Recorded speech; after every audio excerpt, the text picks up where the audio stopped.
Okay, you guys, thank you for tuning in to another edition of the Vulcan Report. As you know, with the crude oil, just incredible catastrophic movement, even this gap right here, which will be filled, if not filled by Friday of this week, we'll start to fill it next week. Get back up here to these resistance levels here, and then maybe even try to make a play back up toward the 90 level.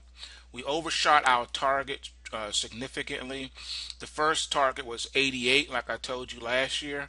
The second target is 77. And you know, if you remember from what I told you before, because we've already done that, that's where the market was going to try to go back and test. Um, and that was back here on the month of June 2012, and it was a spike down, as you can see. All we did was spike down. We didn't really trade down there per se. We didn't close down there. We just spiked it, and then the market bounces back up. Well, if you look now where we are now, okay, here's where we are now, okay, month of October 2014, and we're making our way to test this support level. All right.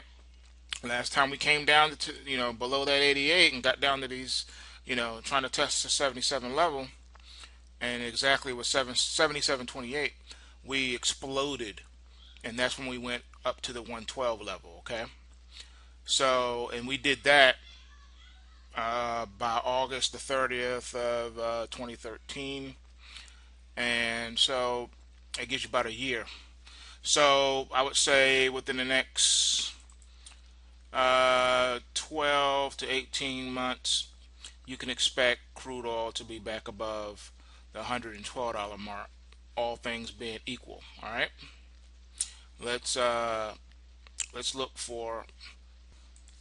All right, so we're going to look for entry points on here for next week. So just keep that in mind. I'm still debating if I'm going to put all that here, or if I'm going to, or what I'm going to do with it. So I'll think about it. And I'll let everybody know one way or the other on what to do with that. But right now, system's still holding shorts. You see, it's still down here, negative momentum. So let's keep it moving. All right, here's the Nasdaq. As you can see, we have entered into bear market territory now in the stock indexes. All right, on the daily chart, we are officially bearish. We're below the Kumo cloud here, as you can see, significantly below the trend line. And as I'm doing this video, there was a capitulation in the this morning before the opening, and then right after the opening bell, um, where the Dow down 350 some points, and the Nasdaq down like 70, 80 points. It's rallied back significantly off those lows, but just destructive situation. Also, the U.S. dollar index also just, I mean, the dollar just crashed. I mean, we moved in a huge way. This is the longest daily bar we've had on the dollar index futures. I want to say all year. It's bigger than when we hit the top of 86, 87. This is a longer bar than that. It's almost twice the size of that bar. It's amazing movement. The dollar does not move like that, but it did this morning. So it's just something to take note of. Let's take a look at the weekly chart real quick and see where we are, because I know people like to argue the weekly charts. All right, on a weekly chart, here we are. What you see right here, you see Mr. Bear. So what does that tell you? It's telling you that the market is very, very bearish right now. All right, here we are. We are below the blue trend line. That's not a good thing.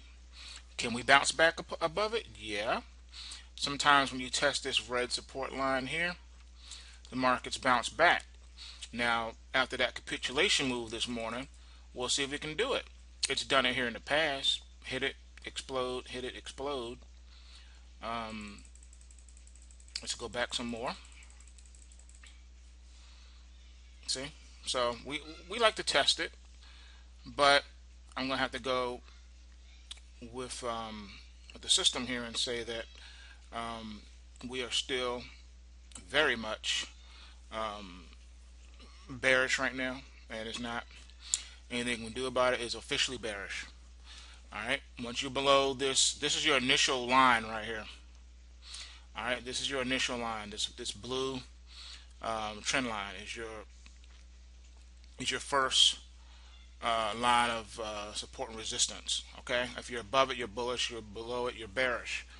Once you're below that, you can argue all you want, but that is the beginning of a new trend. Okay. We have our bot check trend line too, and that is usually signals turning points in a market, and that turns beforehand. It calls the downsides beforehand, and it calls the tops beforehand. As you can see, you have a red arrow right here. All right, September the 12th, the system was calling the top. Then we confirmed it when we broke through the RSID, and then we finally broke through the trend line here. Okay. All right, here's that dollar index I was telling you about. Let's see here. All right. As of Tuesday's close, the market was still technically bullish because we're trading above the trend line support. We're just like kind of bouncing off of it. What you don't see, but you'll see in the next video, was today's market crash in the U.S. dollar. The dollar crashed today. You see this? You see these two bars here? All right, here's the length of this bar. Let's see, 86 to, okay, so it was only it was a point, all right, a full point. Okay, next day, same thing. 2 days in a row, you had a full point move in the dollar.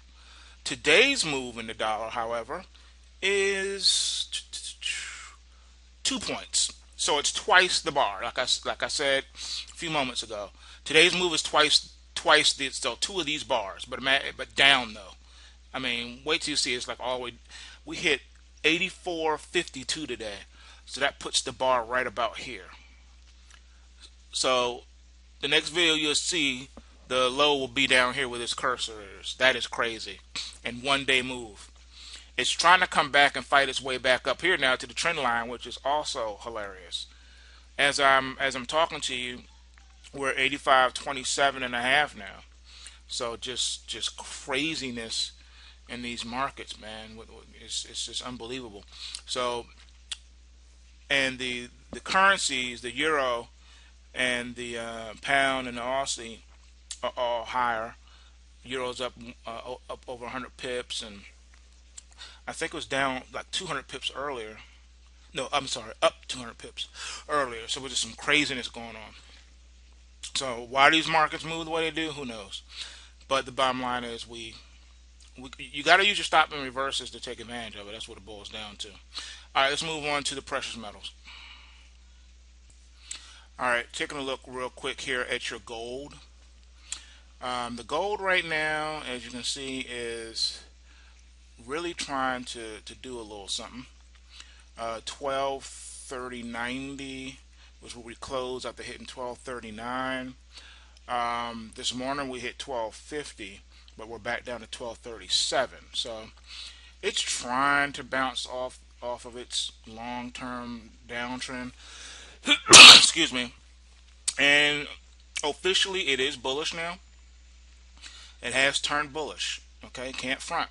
It's above the trend line resistance. Okay, so the downtrend is over for now. We've hit a bottom for now. We're going to need to stay above the trend line support now in order to build any kind of momentum. You can call this a bear market bounce, but usually bear market bounces hit the resistance level and fall back down again. This one is trying to keep going. So believe it or not, the bull is back. Here you go, right here. So let's see if we can find the last time this happened. Alright, the last time this happened was back during the week of August the 6th. and the market stayed above it like a week and a half. Okay, it really tried to get something going here. This spike killed us though on August the 8th because it was a spike. Then we spiked again on August the 12th. All right. Then the next 2 days we spent trying to get above the spike, and we did it on the 14th, but we couldn't take out the initial spike of August the 8th. Couldn't do it. And then that's when the bears just came in and just crushed it. The big money crushed it. This right here was the little guys. This right here was the big money. The big money just crushed it and beat it back down again. So, we can build momentum. You can definitely build momentum in these little movements, no doubt. It just takes a lot to change a long-term trend, though. Okay, it just takes a lot because market psychology comes in, and people have to stop shorting the rallies in order for it to really get fuel to the fire. You need bears to take profit and fuel this higher. And then as the long-term bears take profit, and then you got short-term specs piling on and buying. That's how you change trends, a long-term bear market. That's the only way to change it. There's no other way to change it. All right, poor silver. Silver's trying. Can't get above the long-term trend line resistance. So that leads me to believe that it could either be lagging the gold a little bit or it could be leading the gold, meaning that this little upsurge is not going to last and we'll see gold down again, which could be true as stocks surge. Like right now, the cash Dow is only down 128 after being down over 350 points. That's strong. That's real strong. So you definitely got to take note of that. Even the dollar index now is up almost 100 ticks from its low this morning. So, like I stated before, we're trying to get bullish here. Okay, technically speaking, all right. Even though you have the question mark down here because we haven't got above the trend line yet, but technically speaking, we are now in bullish bot checks. This here is buying momentum in the market. These last 5 bars here. All right. This right here is the beginning of a bull move. Now we just got to get over here to confirm the bull move and then try to see if we can push higher. We're going to have major resistance at $18 though. All right. That's this line right here. This is your K line right here. It's 18 bucks, man. All right. It gives a value though of 17.4. Wait, just bear me for. Okay, here we go. K line 17.99. There you go. K line is 17.99. Okay. So like I said, about 18. So that's where we're going to have the resistance at. All right, that's all I have time for today. I've been mad busy, so I'm still working on the blog, and I'm working on updates for the commentary for the Vulcan report to put on the blog. That commentary will have a lot more technical information on there for you, more than I have time to do in the video, and it'll also have entry and exit points. All right, as you know, daily technical analysis videos and commentaries are worthless if they don't give you entries and exits. You got to give people entry at what price to buy or sell and where to put their initial stops.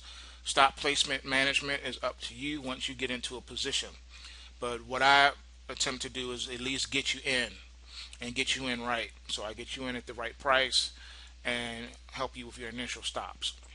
All right, managing positions will be up to you, but you can follow the blog every day to find out where those stops are being moved at and how the system is trading, okay?